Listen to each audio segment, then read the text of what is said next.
Om Namo Narayana. Welcome back. Today we are in Book 6 of the Srimad Bhagavatam, looking at Chapter 3, Yamaraja Instructs His Messengers. King Parikshit said, O my lord, O Sukadeva Goswami, Yamaraja is the controller of all living entities in terms of their religious and irreligious activities, but his order had been foiled. When his servants, the Yamadutas, informed him of their defeat by the Vishnudutas, who had stopped them from arresting Ajamila? What did he reply? O great sage, never before has it been heard anywhere that an order from Yamaraja had been so baffled. Therefore, I think that people will have doubts about this, that no one but you can eradicate. Since that is my firm conviction, kindly explain the reasons for these events. Sukadeva Goswami said, My dear king, when the order carriers of Yamaraja were baffled and defeated by the order carriers of Vishnu, they approached their master, the controller of Samyamini Puri and the master of sinful persons, to tell him of this incident. The Yamaduta said, Our dear lord, how many controllers or rulers are there in this material world? How many causes are responsible for manifesting the various results of activities performed under the three modes of material nature? If in this universe there are many rulers and justices who disagree about punishment and reward, their contradictory actions will neutralize each other, and no one will be punished or rewarded. Otherwise, if their contradictory acts fail to neutralize each other, everyone will have to be both punished and rewarded. Since there are many different karmis or workers, there may be different judges or rulers to give them justice, but just as one central emperor controls different departmental rulers, there must be one supreme controller to guide all the judges. The supreme judge must be one, not many. It was our understanding that you are that supreme judge, and that you have jurisdiction even over the demigods. Our impression was that you are the master of all living entities, the supreme authority who discriminates between the pious and impious activities of all human beings. But now we see that the punishment ordained under your authority is no longer effective, since your order has been transgressed by 4 wonderful and perfect persons. We were bringing the most sinful Ajamila toward the hellish planets following your order, when those beautiful persons from Sitaloka forcibly cut the knots of the ropes with which we were arresting him. As soon as the sinful Ajamila uttered the name Narayana, these 4 beautiful men immediately arrived and reassured him, saying, Do not fear, do not fear. We wish to know about them from your lordship. If you think we are able to understand them, kindly please describe who they are. Thus, having been questioned, Lord Yamaraja, the supreme controller of the living entities, was very pleased with his order carriers because of hearing from them the holy name of Narayana. He remembered the lotus feet of the Lord and began to reply. Yamaraja said, My dear servants, you have accepted me as the supreme, but factually I am not. Above me and above all other demigods, including Indra and Kandra, is the one supreme master and controller. The partial manifestations of his personality are Brahma, Vishnu, and Shiva, who are in charge of the creation, maintenance, and annihilation of the universe.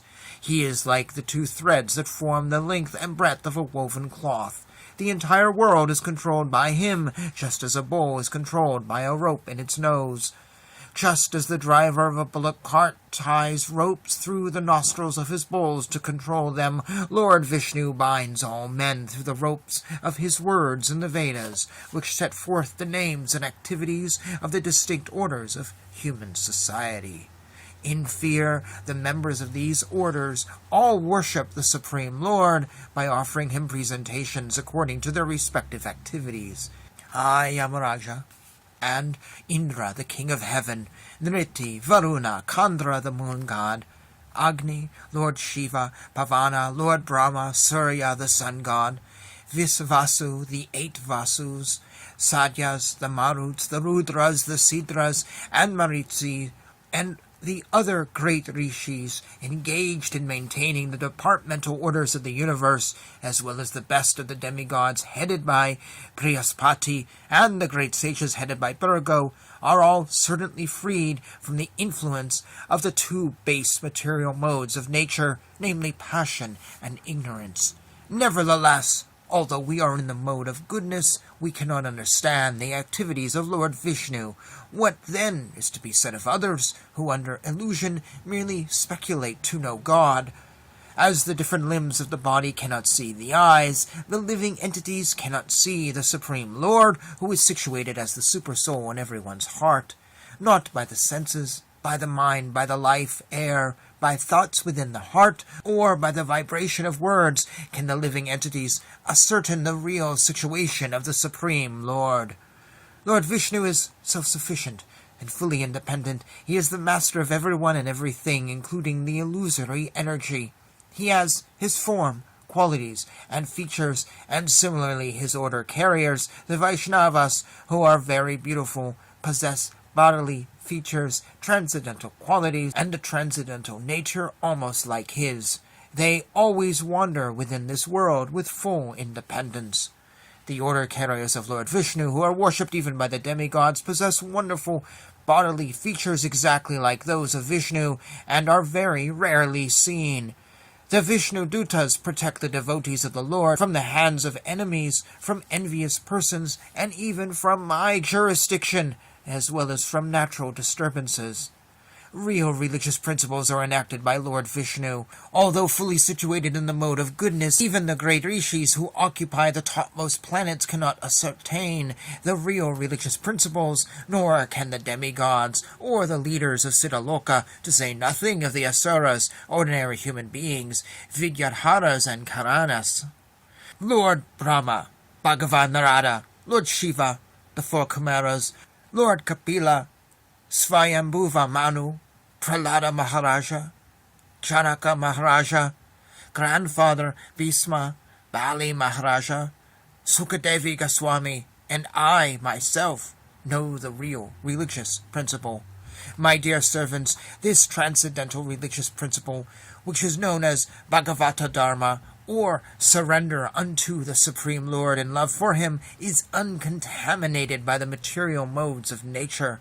It is very confidential and difficult for ordinary human beings to understand, but if by chance one fortunately understands it, he is immediately liberated, and thus he returns home back to Godhead. Devotional service beginning with the chanting of the holy name of the Lord is the ultimate religious principle for the living entity in human society. My dear servants, who are as good as my sons, just see how glorious is the chanting of the holy name of the Lord. The greatly sinful Jamila chanted only to call his son, not knowing that he was chanting the Lord's holy name. Nevertheless, by chanting the holy name of the Lord, he remembered Narayana, and thus he was immediately saved from the ropes of death. Therefore, it should be understood that one is easily relieved from all sinful reactions by chanting the holy name of the Lord and chanting of his qualities and activities. This is the only process recommended for relief from sinful reactions. Even if one chants the holy name of the Lord with improper pronunciation, he will achieve relief from material bondage if he chants without offenses. Ajamila, for example, was extremely sinful, but while dying he merely chanted the holy name, and although calling his son, he achieved complete liberation because he remembered the name of Narayana. Because they are bewildered by the illusory energy of Lord Vishnu, Yajnavalkya and Jaimini and other compilers of the religious scriptures cannot know the secret, confidential religious system of the 12 Mahajanas. They cannot understand the transcendental value of performing devotional service or chanting the Hare Krishna mantra because their minds are attracted to the ritualistic ceremonies mentioned in the Vedas. Their intelligence has become dull.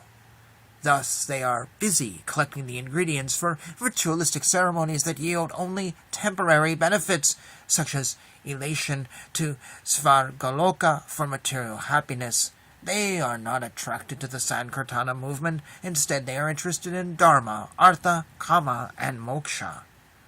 Considering all these points, therefore, intelligent men decide to solve all problems by adopting the devotional service of chanting the holy name of the Lord, who is situated in everyone's heart, and who is a mine of all auspicious qualities. Such persons are not within my jurisdiction for punishment. Generally, they never commit sinful activities, but even if by mistake, or because of bewilderment or illusion, they sometimes commit sinful acts, they are protected from sinful reactions because they always chant the Hare Krishna mantra. My dear servants, please do not approach such devotees, for they have fully surrendered to the lotus feet of Lord Krishna. They are equal to everyone, and their narrations are sung by the demigods and the inhabitants of Siddhaloka. Please do not even go near them. They are always protected by the club of Lord Vishnu, and therefore Lord Brahma and I, and even the time factor, are not competent to chastise them. Paramahamsas are exalted persons who have no taste for material enjoyment and who drink the honey of the Lord's lotus feet.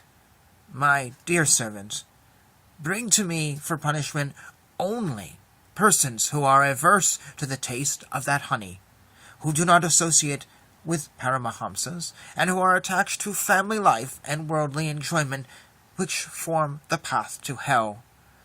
Bring to me only those sinful persons who do not use their tongues to chant the holy name and qualities of Krishna, whose hearts do not remember the lotus feet of Krishna not even once, and whose heads do not bow down even once before Lord Krishna. Send me those who do not perform their duties towards Vishnu, which are the only duties in human life. Please bring me all such fools and rascals. Then Yamaraja, considering himself and his servants to be offenders, spoke as following, begging pardon from the Lord. O my Lord, my servants have surely committed a great offense by arresting a Vaishnava such as Ajamila. O Narayana, O Supreme and Oldest Person, please forgive us. Because of our ignorance, we failed to recognize Ajamila as a servant of your lordship, and thus we have certainly committed a great offense. Therefore, with folded hands, we beg for your pardon. My Lord, since you are supremely merciful and are always full of good qualities, please pardon us. We offer our respectful obeisances unto you. Sukadeva Goswami continued his narration. My dear king, the chanting of the holy name of the Lord is able to uproot even the reactions of the greatest sins. Therefore, the chanting of the Sankirtana movement is the most auspicious activity in the entire universe. Please try to understand this so that others will take it seriously. One who constantly hears and chants the holy name of the Lord and hears and chants about his activities can very easily attain the platform of pure devotional service, which can cleanse the dirt from one's own heart. One cannot achieve such purification merely by observing vows and performing Vedic ritualistic ceremonies. Devotees who always lick the honey from the lotus feet of Lord Krishna do not care at all for material activities, which are performed under the three modes of material nature and which bring only misery. Indeed, devotees never give up the lotus feet of Krishna to return to material activities. Others, however, who are addicted to Vedic rituals because they have neglected the service of the Lord's lotus feet and are enchanted by lusty desires, sometimes perform acts of atonement. Nevertheless, being incompletely purified, they return to sinful activities again and again. After hearing from the mouth of their master about the extraordinary glories of the Lord and his name, fame, and attributes, the Yamadutas were struck with wonder. Since then, as soon as they see a devotee, they fear him and dare not look at him again. When the great sage Agastya, the son of Kumbha, was residing in the Malaya hills and worshipping Lord Vishnu, I approached him, and he explained to me this confidential history. Thus ends chapter 3. And I thought of something while reading. Here we have Yamaduta, who might be comparable to the devil in Christianity. or a demon of death of some sort.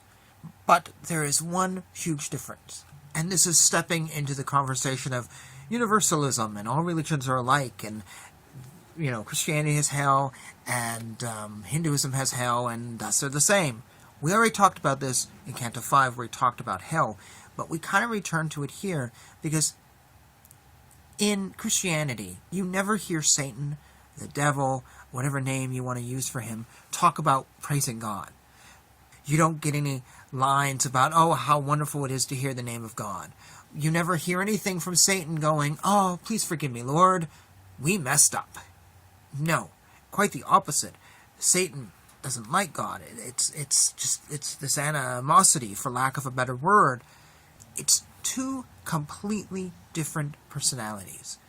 So if we say, well, there's a hell here and there's a hell here, and we have a Yamaduta and we have a devil, well, all religions are the same, you're not listening to the text, because this could not be farther from the concept of Satan.